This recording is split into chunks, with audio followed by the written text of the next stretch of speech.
duo are founders of Bharat Gyan, a forerunner in Indian civilizational study to compile and present knowledge about the Indian civilization and its global connect over millennia through an indirect narrative. They have 20 years of professional experience in management and IT. They started Bharat Gyan Research in the year 2000.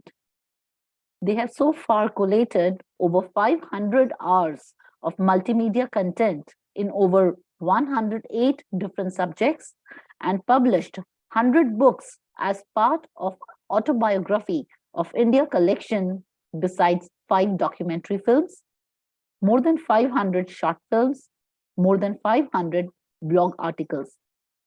They are visiting faculty for Indian knowledge system in universities in India and overseas, as well as for various faculty development programs. We welcome you, ma'am and sir. Over to you.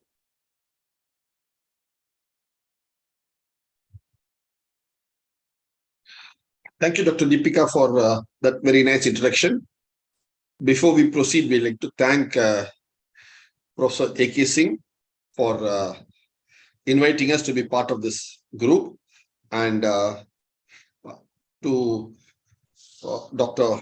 Shika for coordinating this over the last couple of weeks on this subject. Thank you so much to all of you. Now, getting on to the subject of Indian knowledge system, which is the subject of the next 1 hour. One distinctive feature that we'll see is when we talk about Indian knowledge system, visually, we equate it with a tree. And this has been going on for millennia, not just centuries, millennia.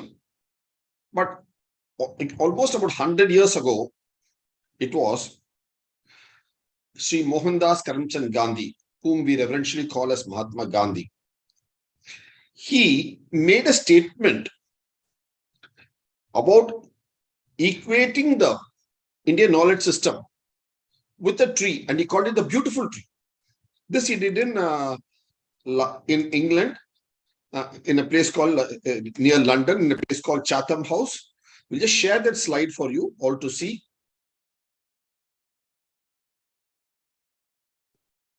Just give us one more. We'll just get the slide up, please.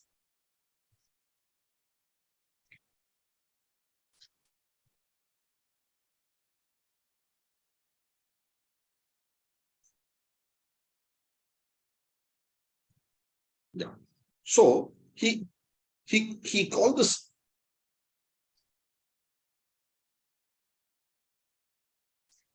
He said before the colonists came to India, he said India had a vibrant education system. Both India and Burma, and the British, when they came here, they sort of scratched it, exposed the roots, and allowed it to perish. That is a tree that's been there for millennia, more than a few millennia, was allowed to perish by mandate that happened. And he was asked to prove his case, but unfortunately he could not. So what happened was, after he came back to India, he had to unfortunately be jailed in Pune. So it fell upon actually one of his disciples then. So this is the beautiful tree, which means a young child is looking askance, which is not there anymore. And that's what has happened. This is an old sketch. It's not something that we have done. The sketch itself is almost many decades old.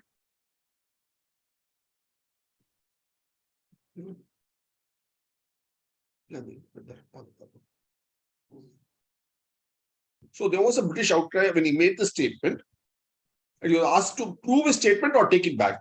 Unfortunately, as I said, he could not do it because he was jailed after that when he came back to India.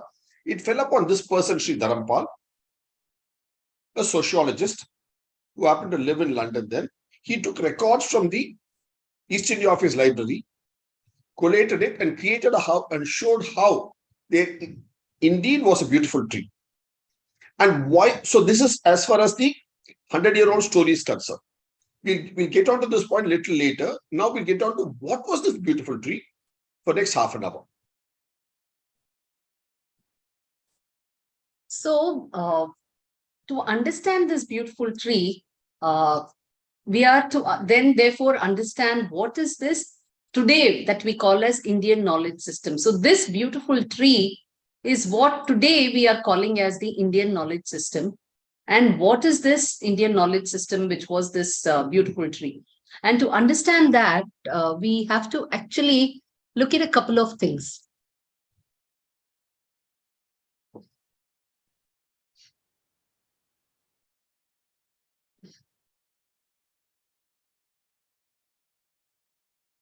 So when we look at knowledge itself, there are three aspects to knowledge. One, that can ensure your physical well-being, because you have to live. See, every individual, we all know today, we, especially from the Indian thought, and it's come more and more, it's come back into acceptance. Many people are now aware of this. There was a time in between where we had lost this perspective, and this perspective is now getting seeded once again, and it's coming back, where we realize that we are more than just the people, that flesh and blood that people can see us as.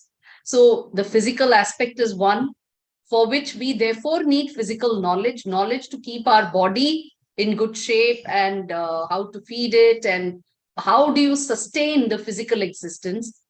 Then our intellectual being. So we are all intellectual beings as well. So how do you feed and keep this intellectual being alive? Because we are different intellectually. See, physically we are different, that we can see. Intellectually, that we are different, we get to realize when we interact.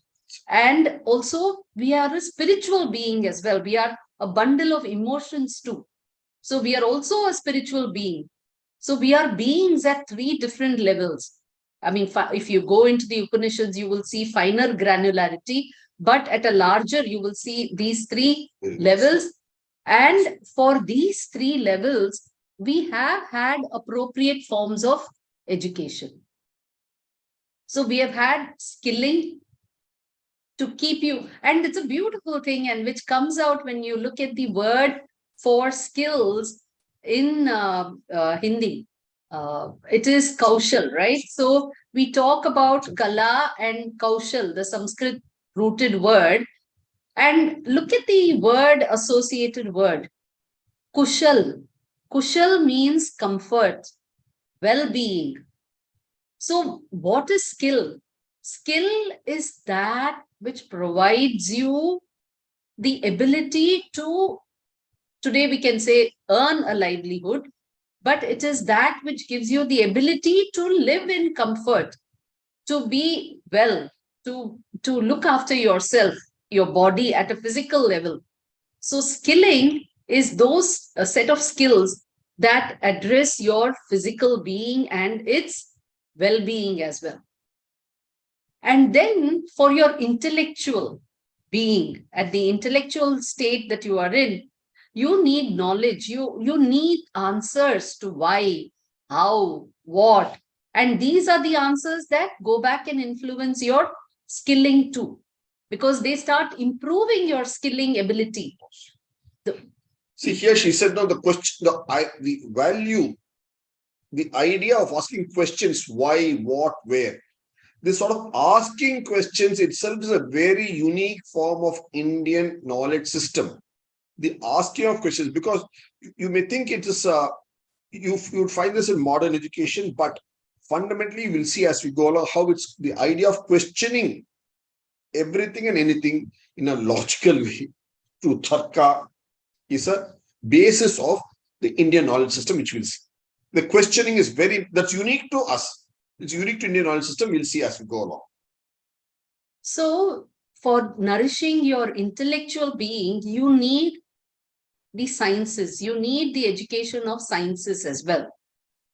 And sciences here, it doesn't mean just physics, chemistry, biology, even science of economics, science of literature, science of grammar.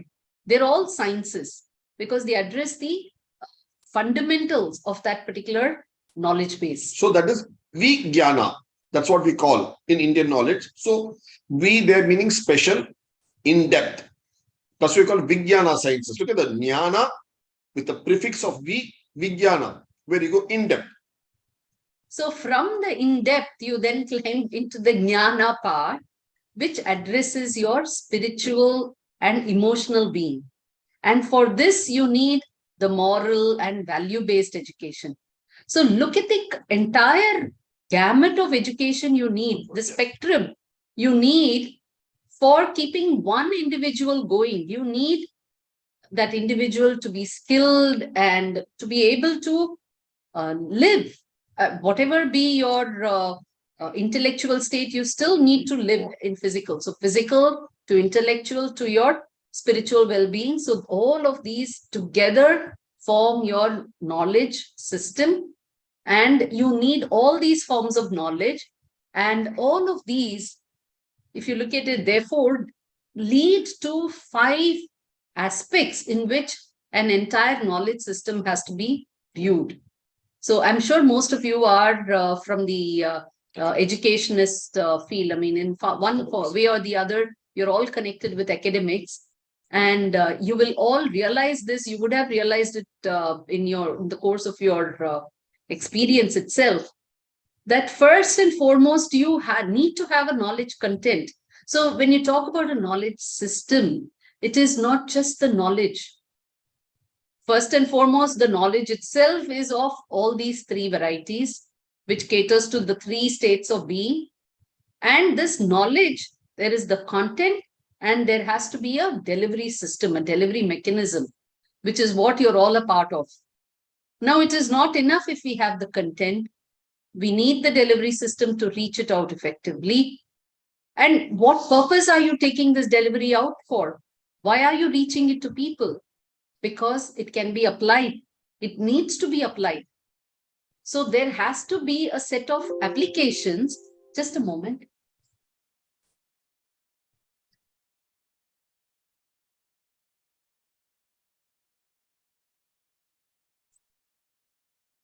So there has to be a set of applications that this knowledge can be applied for. Now, what is the purpose then of this application? It has to meet some need. Need of what? The society. So the society as it exists. So that is very important. At that point in time is very, very important, because that brings in the relevance. So this application is important. It has to be relevant to society of that time. At the same time, it cannot be devoid of the values and the ultimate intention. And what is the intention? It is the sustainability. Why are we living in a society? Why are we all looking to do all of this? Just so that we can all live. And living is sustenance. So sustainability, not just of oneself, while we think we are more focused on our living, unless we address the living of the entire ecosystem around us, we also cannot live. So towards that, what are the values that need to be held so that this knowledge can be applied relevantly and purposefully and sustainably. So these are 3 things. While today we focus only on this, to some extent we are giving attention to this, but these 3 are equally important, and which each of us have to realize when we are in the education system. Thank you, Komalji, for your point you mentioned. Yes, Bhagavad Gita is all about dialogue. It is totally Bhagavad Gita. Every aspect of Indian knowledge, for Upanishad, the very word Upanishad, near. So it's all about question answers. Everywhere, all major texts, including Rasayana, the text of chemistry, is a dialogue between Shiva and Pari, the earliest text. So like everywhere, that's the beauty of Indian knowledge system. Is not a sermon, but it's a 2-way dialogue, or even a multi-way dialogue. Multi-log. That's what's the beauty of our Indian knowledge system, is what we have to see. And that is where the tree also indicates, which we'll see as we go along. So all of this, therefore, we are, when we say we mean our civilization, the Indian civilization, the Bharatiya civilization, has always maintained it as a tree. And what we have done is, we have been working in the aspect of compiling the knowledge of this Indian civilization in various disciplines, in various aspects and various applications and so on. And all that we collated actually gave us a good view into the education system itself of the civilization, and that we compiled, and as well as to how is it relevant in the current context of the terminology Indian knowledge system. And we actually had called ourselves Bharat Gyan rightfully when we started it more than 25 years ago. When we started this endeavor, we were in search of the name for this, and we said, oh, but this is nothing but Bharat Ka Gyan. So Bharat Gyan, knowledge of the civilization, knowledge about the civilization, which has been used for the civilization. So we brought out a book. I will show you where it is so that after this class, you can always go and browse through it. You will have to come to our website, bharatgyan.com. I'll show you how to get there too. So it is Bharat Gyan, BHARATH Gyan.com. You can also do BHARAT Gyan. And if you scroll down, we have a section here which is called films. If you click on this, it will take you to a playlist of a number of films that you can watch at your leisure. But here is the link that will be of interest, mini books. If you come to mini books, we write, and this entire collection, we call it as the autobiography of India.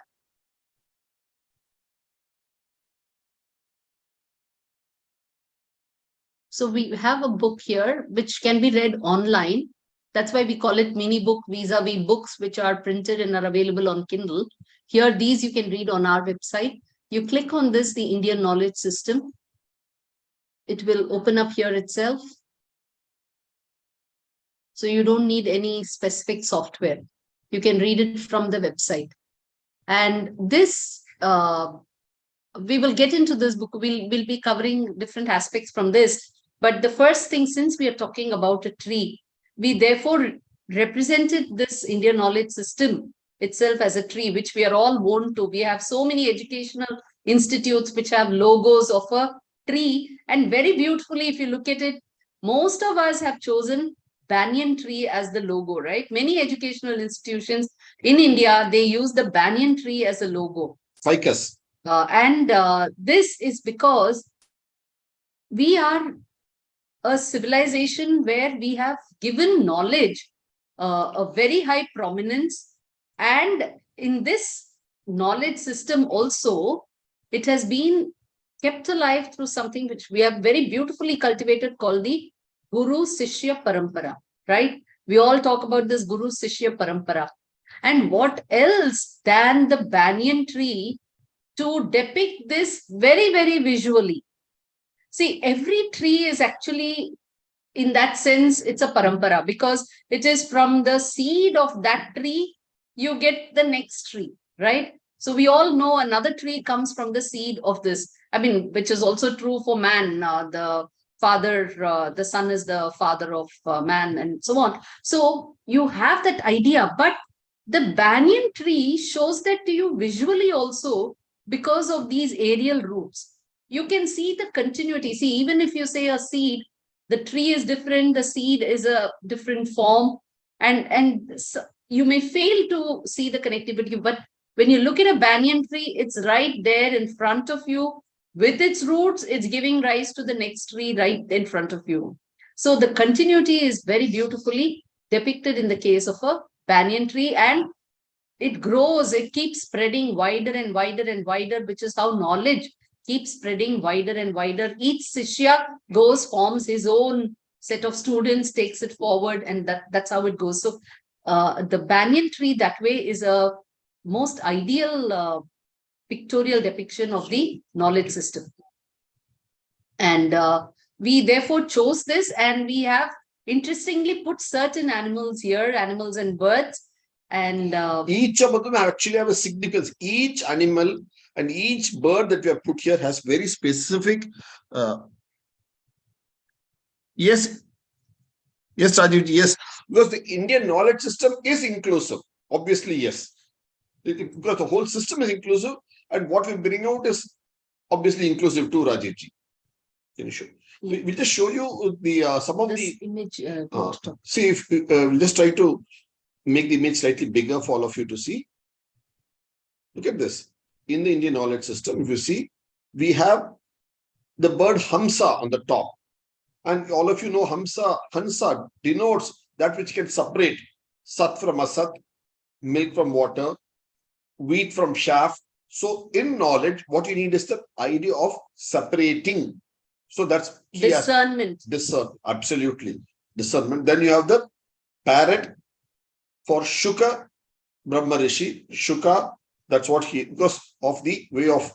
So Indian knowledge system has always given high importance to learning by rote as well. So today we tend to dismiss the idea of learning by rote. But if you look at it, this knowledge system, repetition, learning by repeating and learning by memorizing in your mind has been given a lot of importance, and it has been stressed on early in education itself. So the idea has always been that in your young age, you are taught to learn by rote and memorize most of this information, which you learn and understand as you keep growing older. And then you start the sciences and the knowledge behind whatever you have learned by rote is then revealed to you as you keep getting older and older. Then the other bird that you have shown so here. That is what is shown by the parrot because of its ability to repeat, and which is why you will find that Veda Vyasa, Maharishi Veda Vyasa's son is Shuka Brahma Rishi, and he is a person who actually propagated the Veda. While Veda Vyasa compiled it, he propagated it, and which means that it is by a process of repetition. So he is given a parrot face. Rajiv, thanks for bringing up the point. Look at the word. See, we today, unfortunately, in English, use the word tribal knowledge because the term tribal there itself has got a very derogatory, unfortunately, derogatory connotation of being something inferior. No. In Indian knowledge, what we today call tribal, actually called Vanavasi, people who lived in the Vana. People who lived in the villages were called Gramavasi. And people who lived in the towns were called Nagaravasi.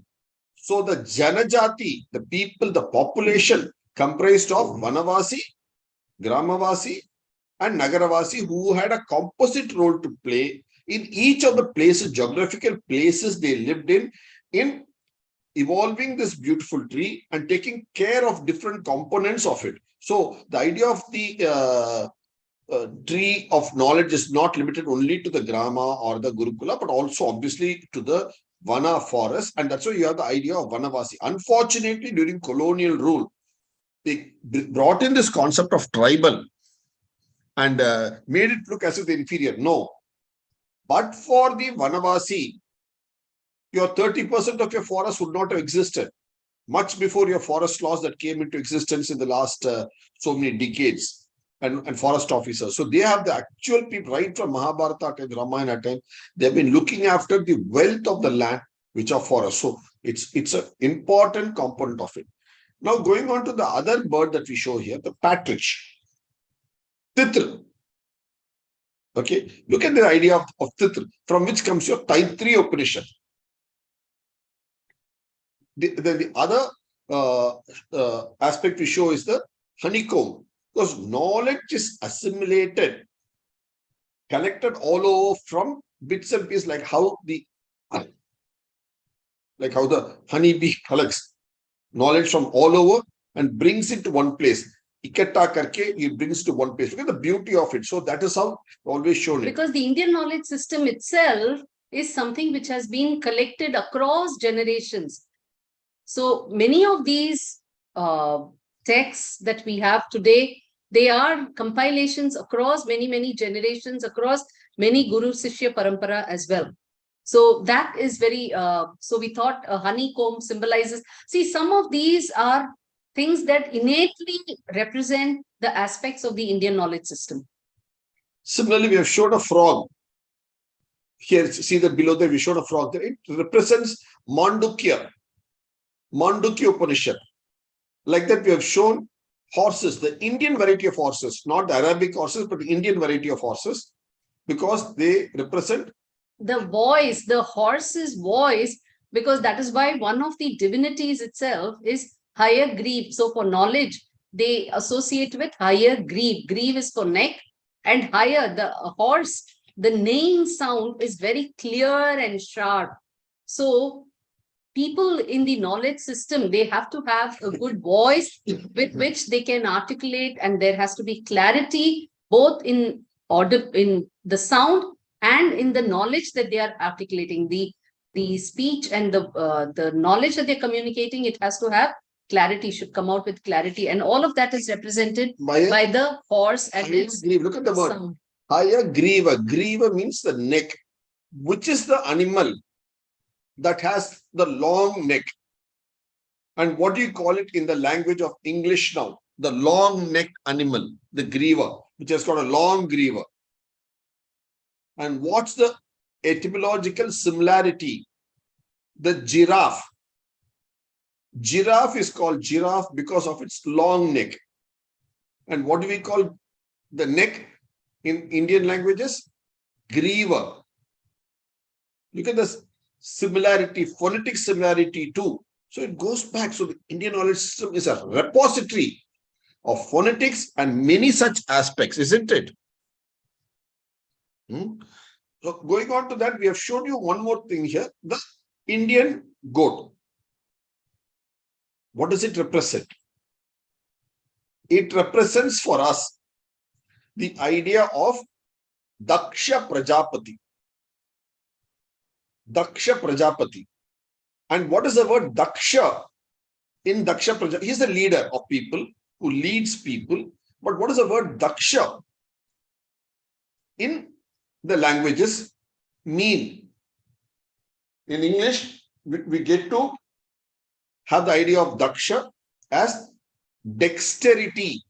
Look at the English word phonetically, dexterity, what we call Daksha. And how do we show the idea of Daksha?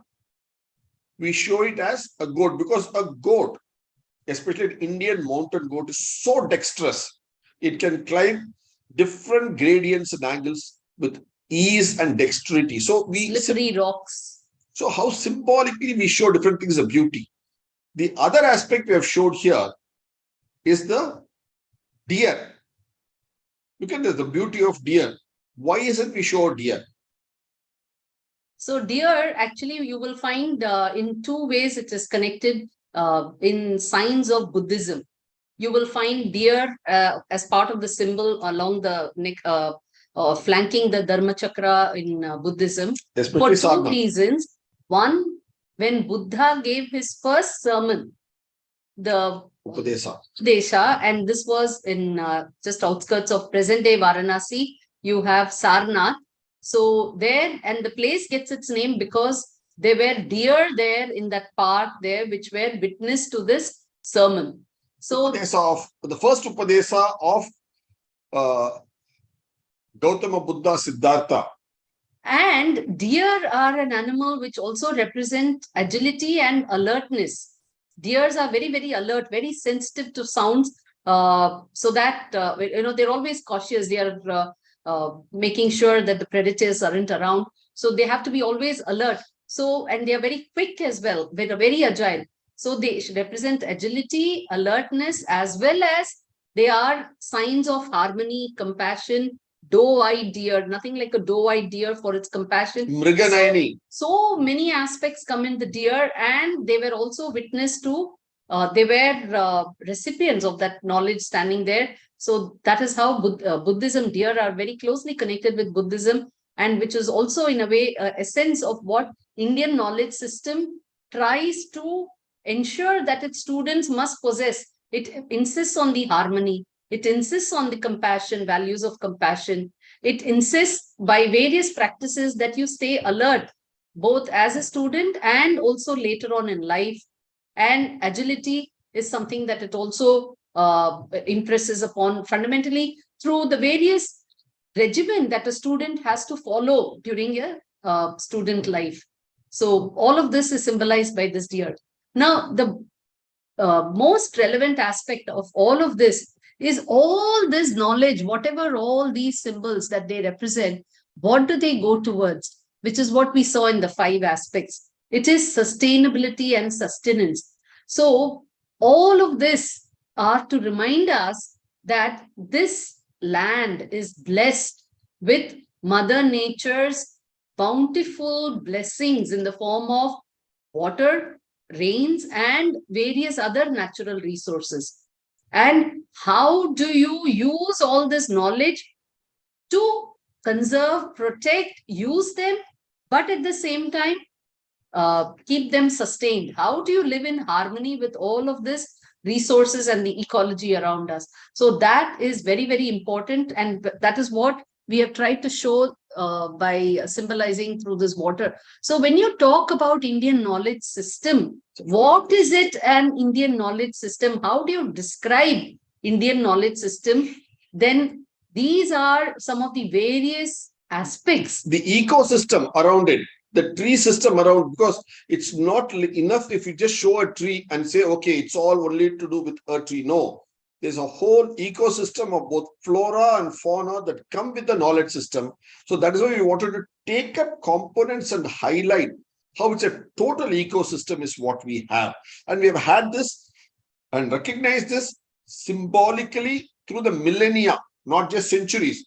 So when Sri Mohandas Karamchand Gandhi, whom we reverentially refer to as Mahatma Gandhi, that's why when he said the beautiful tree, he just didn't call it a tree. He called it a beautiful tree because these facets, these components add to make it a beautiful tree. That is why when Sri Dharampalji, few decades later, compiled this book, he called it a beautiful tree. Many people, so since not only the last 1 century, but for millennia, we've always looked at the beautiful tree. We look at, as we go along next half an hour, we look at little more aspects.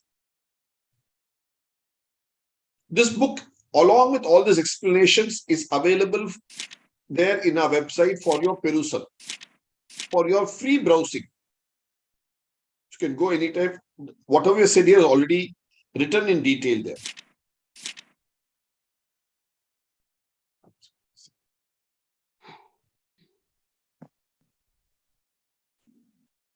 So today, when we are looking at the Indian knowledge system as a whole, as a system itself, not just only as the knowledge alone, but for this knowledge, how do you take it out? How do you reach it? Because this form of knowledge has its own needs in terms of how it has to be disseminated, how it can be reached, and what is the purpose of this knowledge itself. Unless you relate to the ethos of this knowledge is not going to be of any use to you. So the ethos, in the sense of what is the kind of application it is designed for, and what are the values that guide these kind of applications. So fundamentally, if this Indian knowledge system, since all of you, we're presuming are going to work in the sphere of Indian knowledge system, which is why you're part of this conference's study program. This Indian knowledge system, therefore, has these 5 levels of need which have to be addressed, right from pardon me? Yeah, right from awareness. Okay. Ankuji, I think your mic, if you could mute it, it's picking up certain sounds, surround sounds. Or unless you have a question, do you have a question, Ankuji? Do you like to say something? All right. So from awareness, so step 1 is awareness. So what is Indian knowledge system has to be made, people have to be made aware of this particular aspect of knowledge. And then appreciation. Because appreciation can come only with this awareness. You can't have appreciation without awareness. Mummy TV देख लो ना, क्या हुआ, toilet गई थी? और क्या करा ये Anku ji, और ऐसे फेंक दिया कहीं पे भी Could you please mute yourself? mute. हैं Or can the host can do it, please? Can the Yes. Host can do it, please, because you would have the rights. Yeah. Host rights you would have. तो ऐसे क्यों फेंका यहाँ पे पहन लिया salwar mummy बीच सड़क में I'll just get that done. Apologies for the inconvenience, sir. No problem, no issues. गंदे होंगे पैर भी Ankuji, we request you सब to please गंदे kindly होंगे। switch off. हाँ हो गया. Okay. Sorry for the interruption, ma'am. No problem.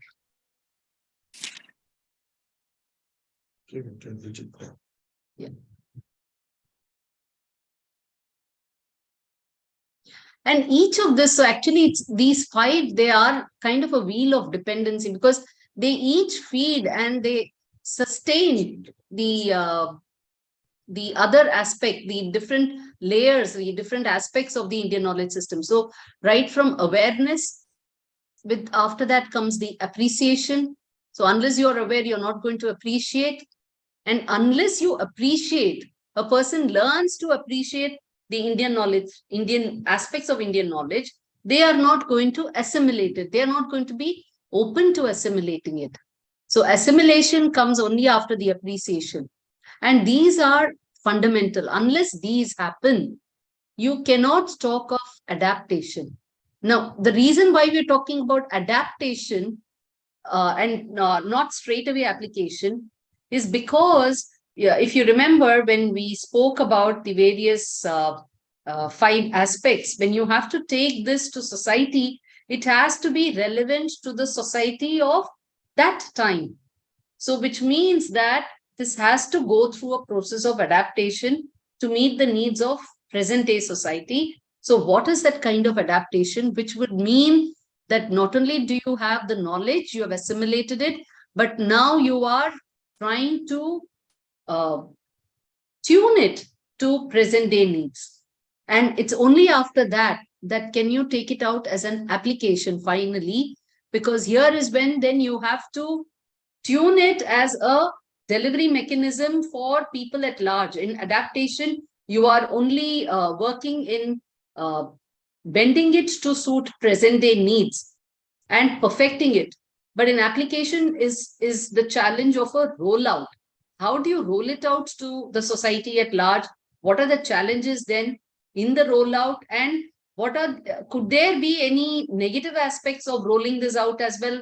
May have to be studied. So the application of whatever you have adapted is another leg itself, which we call it as application. So from awareness all the way to application, there are aspects to the Indian knowledge system. And when we say an Indian knowledge system, it just does not stop with just studying the subject or conducting the courses and imparting the knowledge to others. It has to be handheld all the way until it can reach the society and bring in the desired benefit for which this particular knowledge is being sought, is being taken out from all our past and is being cleaned up and fine-tuned and adapted and applied.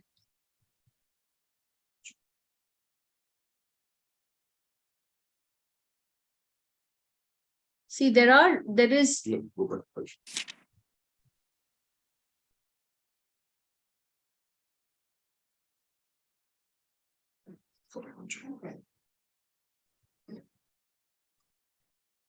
See, then this knowledge of India, that's if you got to unleash it, then what do you have to do? First level is a feel good, confidence, not diffidence about the Indian knowledge system. It has to have absolute feel good factor. Then, as she said, then you start application. The application is local for the needs of the society around one. Then you create so that's where the idea of dare comes. So first is confidence, a feel good factor. Next comes the dare to apply it locally. Then comes a connect. You have to connect with it globally too. It can't be limited only to your geographical area or local area alone. You have to be able to globally type and offer global solutions. For that, what is needed is the sharing has to come with an open mind.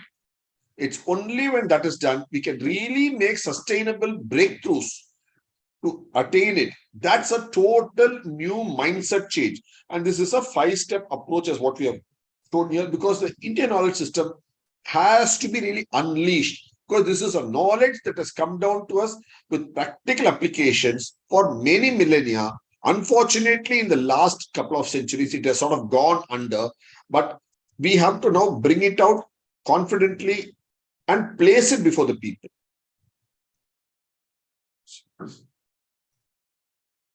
And on this 5-step awareness to Prinshesh, we explain the further steps, which you can all read through at your convenience. Depending on your interest level in this Indian knowledge, you could go through this and see where is it that you fit in, and where is it that you would like to work, and what needs to be done. So we have kind of drawn out what is the state today in the field of IKS, and what actually needs to be done, and how it needs to be done, and what is the significance itself.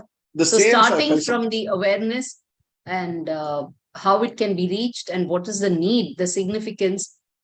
So unless you kindle at the start, this is the start of the IKS chain.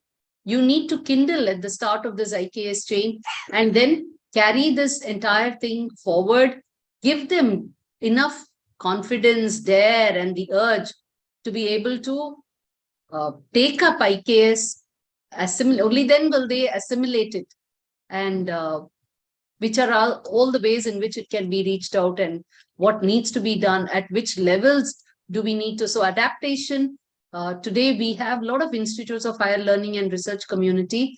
They have started working on this, but also sufficient needs to be done in the steps prior to this as well, to build up the pipeline to come up to this stage. And because very few will really get here, but to even to get those few, you need to capture a large and slowly filter and bring them up to this, at this level where they are looking at ability and the aptitude for research to do the adaptation. And finally, when it comes to application, then it is it's a stage where many machineries have to work hand in hand, right from the government to the institutions to the general public at large itself, who are going to consume.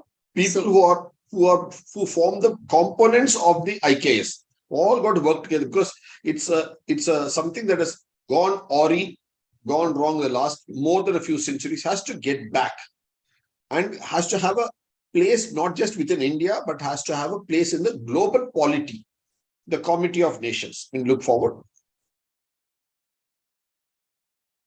So when we talk of IKS, we are really not talking only about subjects. We are not talking only about the Veda, the Upanishad, and so on, but we are talking about a whole gamut of things, right from the local way of doing, right from the Kala Kaushal. Because if you really see, we have given a lot of importance. I'll just like to show this, like we started. I mean, fundamentally, what do you call skills?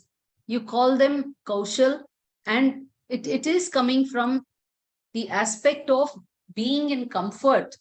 How do you ensure comfort to your body in whichever climate, whichever locale you are living? And how do you therefore develop those skills? And there is actually a beautiful tapestry which shows the 64 arts. So the 64 kala, the 64 skills that have been practiced by this civilization. And these 64 skills, number 64, more or less stays constant from region to region. The actual skills which form these 64 keep varying from region, across different regions. They vary region to region, they vary century to century, they vary based on attitude, aptitude, and various topological, hydrological features. So what they're saying is there is a body of skills that this land, the civilization has, which makes a land kaushal, sustainable, prosperous. But those skills have to be localized for the local needs of both hydrology and topography and climate. So that's the beauty of it. Sure, we'll give you the link of this. The link, actually, we are going to the link only from our website, which is accessible to all of you. That's why we are not doing it from our.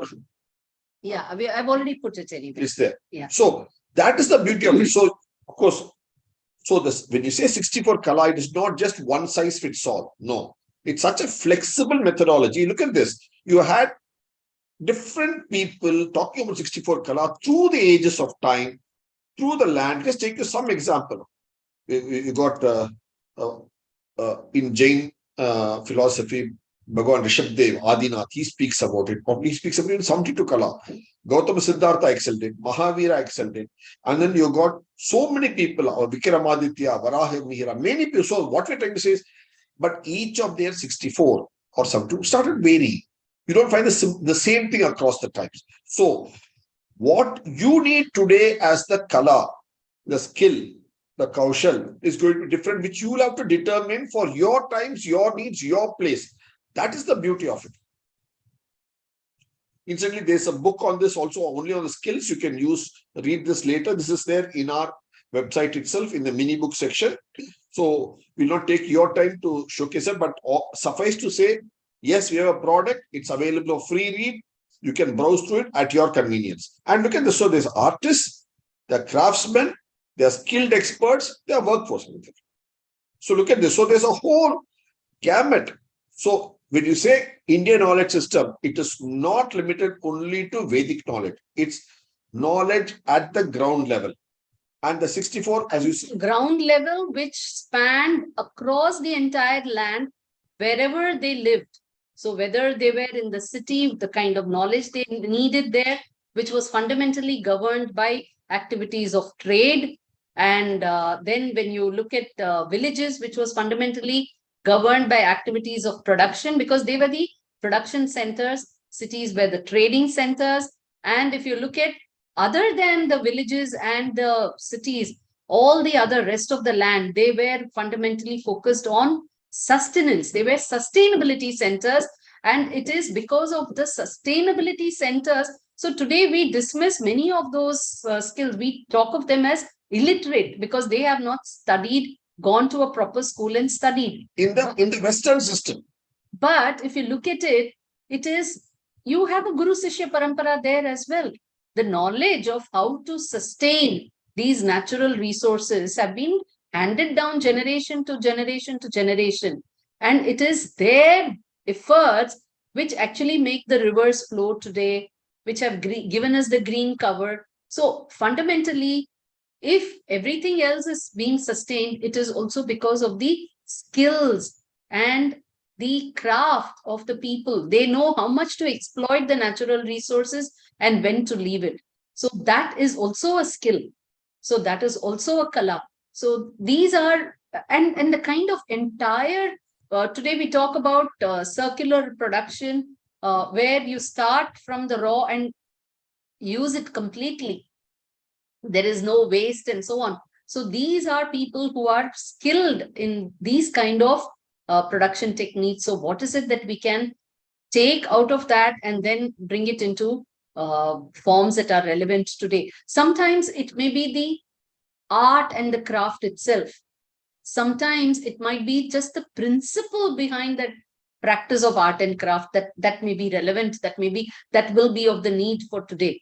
So that discernment is what we will need, and we will have to be like the Hamsa. But all of this is possible only when you know of it, when you understand why they were being practiced, when you understand how they were being practiced. So it is not enough if you know of the knowledge. You need to know how that knowledge was put to use as well.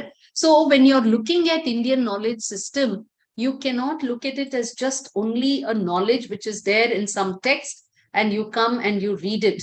You have to be able to relate it with the history of the civilization, with the past of the civilization, and see how it was holistically applied and therefore what it brought about. And there are some very, very beautiful words which are, a giveaway about the civilization. See, we talk about culture. When we say the culture, the word is kalachar, right?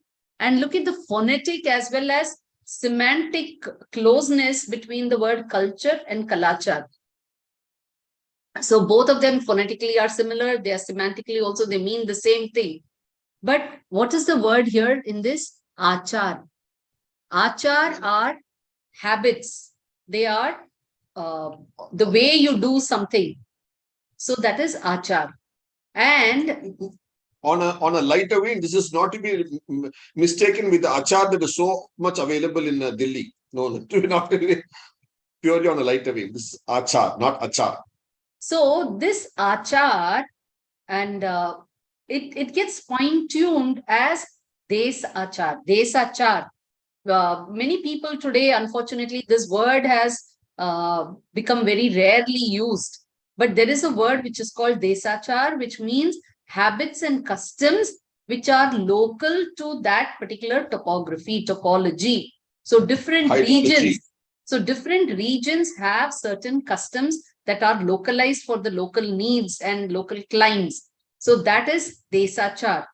So where then comes a kalachar? We always speak about Bharat being a land that has a common kalachar. We are bound by our kalachar, we say, whether you're in the north, whether you're in the Himalaya, or whether you're near Kanyakumari, or the northeast, or you're in Gujarat, in the sea coast. But you still say you're having the same kalachar, and this is a civilization that is bound by this kalachar. So wherefore does this idea of kalachar come from? So then you have to go to the vichar. So the vichar of this civilization has been that whatever be the region, it is the desachar that has to be respected. So the ultimate importance is to be given to the desachar.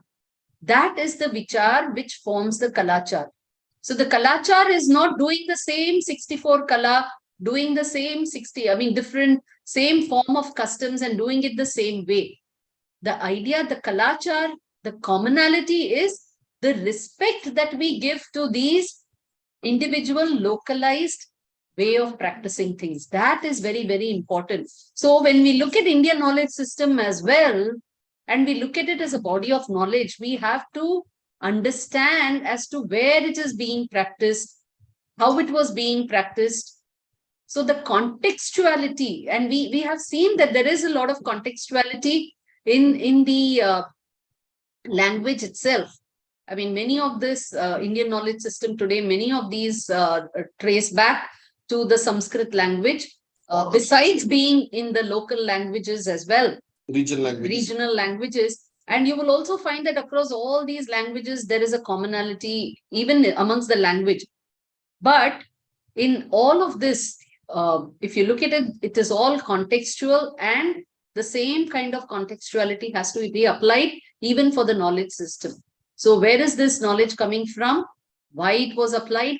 During what times it was applied? That is also very important. It is not just when and why. History is a very big influencer. And therefore, the times when this knowledge was practiced, the way things were done is also extremely important. And that also comes. So when you cannot just pick out any one aspect of the Indian knowledge system alone and say that we have understood it and we are practicing it. You need to do it holistically. And from this today, therefore, these are the challenges that we have as Indian knowledge system, practitioners of Indian knowledge system, people who are going to adopt it and then take it forward. So having said that, on the other side, there is always this kind of a feeling that whatever we are following today, the modern system of education that we follow today, is something that has come from the West, yes, and it is totally a product of the West. But now here is where we would like to kind of give you a small bit of information on this aspect.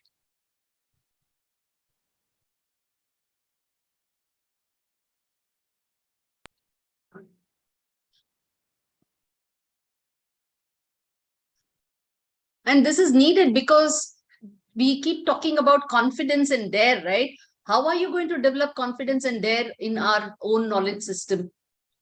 So we spoke about the British coming and leaving this existing knowledge system of the land. They stopped it totally. They didn't introduce any system. So therefore, for about 150 years, there was a period where there was absolutely no knowledge system. There was no education system at all. So therefore, a couple of generations actually could not get educated either in the old style nor in the new style. So that is what pushed illiteracy up. And but in parallel, when they stopped the Indian system, what was the state of the system in UK? So around 1800, you have. Yeah, or 1800, we had a person by name Dr. Bell and Mr. Lancaster of the East India Company visiting India, especially Madras, where we are now. And they studied the system of schooling in India, in Madras, and found these practices to be very good, and took these practices to England to start a new system of schooling in England. And what is it they did?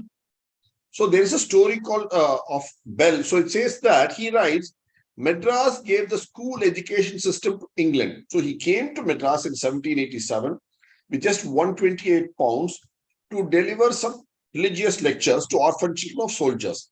And he started something called a male military orphan asylum in Madras in those days. And then he watched how the local teachers teach in their patashala. He learned that this is the old map of where the place is. So he watched how but when he returned, this person Bell, look here, he came with $130 pounds. He returned, the amount of loot that he did in Madras was so much that he returned with about 25,935 pounds in his hand. And he bought an estate for 415 acres in England, and he called it the Madras College. Because, mind you, England had universities then, like Oxford, Cambridge. Those were all theological colleges, but you did not have a school system.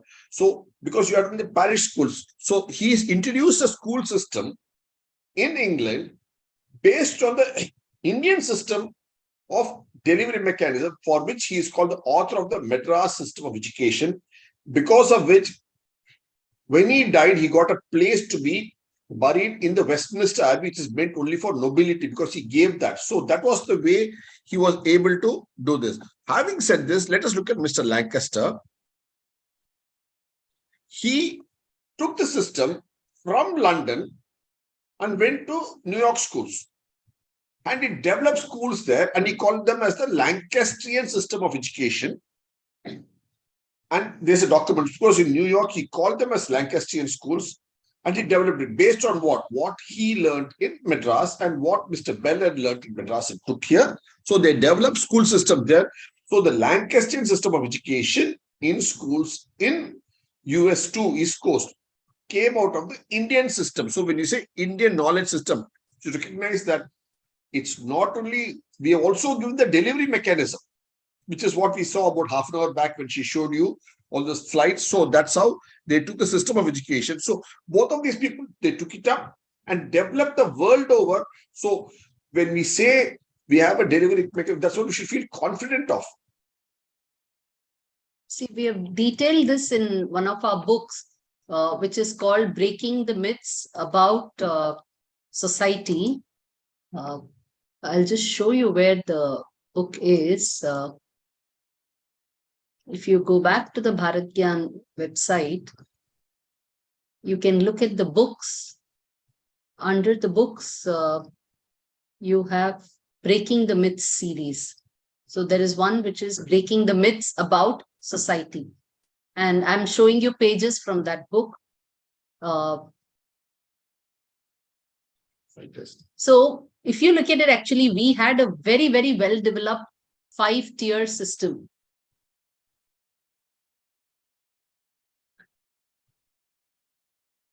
So first, up to age 5, the child was taught at home by his parents. and homeschooling till 5.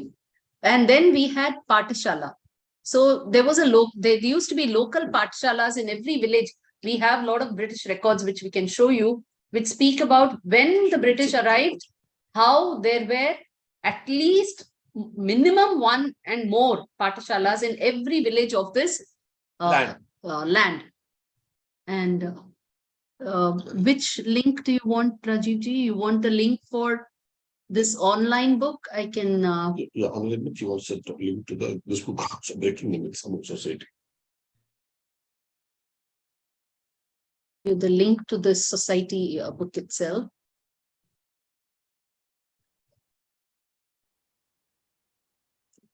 So this is for the book on the society, and which deals with education too. And this is for the book on the IKS.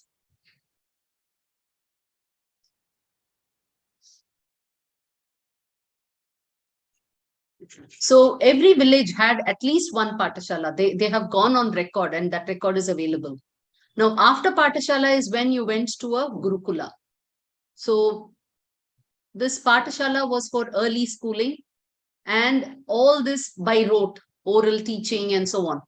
Gurukula, where you had a guru who would then address and explain things to you. So that is where you have all your Upanishad and all those various texts that have come about. So they're all in Gurukula. Skill education. And also there is a beautiful thing. We have data. Unfortunately, there's a very short lecture, but we need more time to be able to get into what actually each Gurukula was teaching. And you will find that the Gurukula, I mean, it's not just the Veda alone. Every skills that all these kaushal, the kala that we saw, the skills, there were so many different skills. We have records of, visitors to places like Goa and various other interior regions where they list all the different things that are being taught, their observation of what was being taught in a Gurukul. So that was Gurukul. Then you have the Vidyalaya, which are equal to college. Then you had the Mahavidyalaya. See, many of these terms still exist. We use all of these terms for some of our education institutions. We have Mahavidyalaya and Vishwavidyalaya, which were also international universities. And mind you, we had many of these Vishwavidyalaya. So many of them. We always only talk about Nalanda and Takshashila, but there were many Vishwavidyalaya. Vishwavidyalaya. All over the land. At least probably 40, 50, 100 Vishwavidyalaya, international universities that we had across the land. So this land had developed a delivery system of the Indian knowledge system. So they not only had the Indian knowledge system and structured it, but they also had a very good delivery mechanism. That was the whole thing, was a beautiful tree.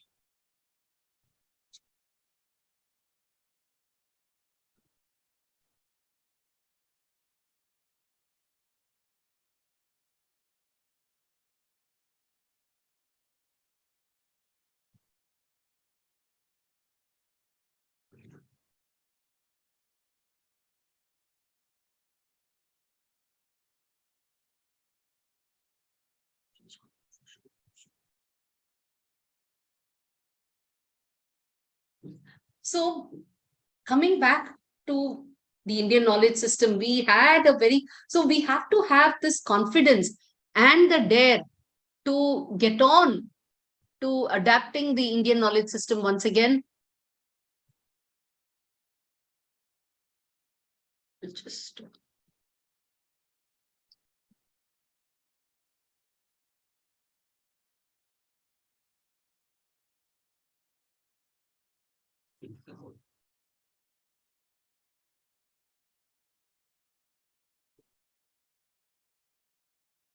So we need to get back the confidence first in our knowledge system, understand it, understand the ethos in that knowledge system, and understand the ways in which it was first, the knowledge itself was accumulated. How? See, the knowledge just doesn't come anywhere. We showed the honeycomb, right? So people have been working and collecting and compiling that knowledge, that kind of knowledge. So how did they do it? How did they take it out to the students, the target audience? And how did these students then apply it and take it out to society at large? So the entire chain has to be studied. And suitably, we should have the dare in us to be able to adopt these ways and practice these ways. So this Only confidence and dare, only then, see, we talk about so many sustainable goals, and all of these have been addressed by the civilization, because otherwise, how would we be a continuing, surviving civilization of the world till date after so many millennia? We are one of the civilizations which is called the continuing, surviving civilization. And if to do that, then we would have had to have practiced all these sustainable goals. And so this knowledge is there within the system. How do we bring it out is going to be the challenge. And that will also mark the sustainability of the civilization for the coming centuries. Because UN has brought out the sustainability development goals. And of all the points they brought out, on each point, if you look at it intrinsically, which is what we have done here, these pages, which we request you to please browse through later, you'll see that all these points have been addressed by IKS through the centuries and millennia. So it's not anything new. They have not come up with a Eureka movement and come up with new items. All these have been at local, at the Desachar, at the Kalachar, at the Achar, at the Vichar. They've all been addressed in the Indian systems. So we just got to apply it for the present day systems, adapt it for present day. So far, we need to have awareness. Only if you have awareness of it, can we start appreciating it. And when we appreciate it, we can assimilate it within ourselves. Assimilation is within ourselves. Only then we can adapt it and then apply it successfully. That is what we have to do now. So we would like to it's about 5:20. So we can pause here and take some of the questions. If there are.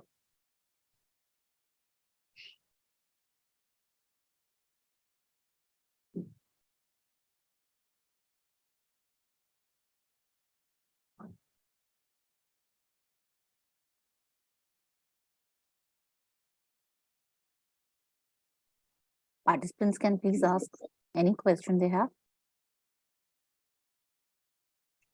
The full book is available for all of you to sort of browse through later.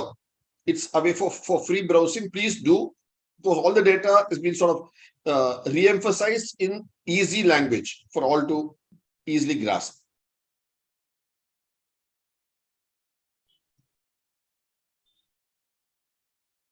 Do we have any questions from the audience? Yeah. How to access the book? How to access the book? Yeah, I have actually put the link here on the chat. See, you will see the first link, which is MBIKS A2A. You can directly copy that link onto your notepad or something, because once the session is over, I think you may lose the link. So make a copy of it on your local system, and then you can go and directly access it. But otherwise, I can show you, if at all you don't get the link, just remember Bharat Gyan, and you can go to bharatgyan.com, BHARATHGYAN, even BHARATGYAN will take you there. Just go to our website and you will see a icon here which says mini books. So click on mini books.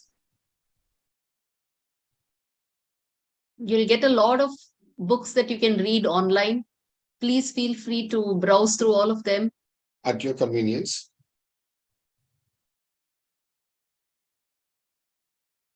So Ma'am, then you come under education. We have Here one question in the chat box. How did you get the inspiration to work on this area? Or how were you encouraged to understand knowledge in this perspective? Sure. In fact, I was also going to, in some time about to ask you this, that I think your contribution in terms of formation of the website and whatever Professor Ajay had told about both of you, I mean, really it takes untiring, inspiration to sort of march on a journey like this. So yeah, over to you, both of you. What inspired you? No, it's all her efforts.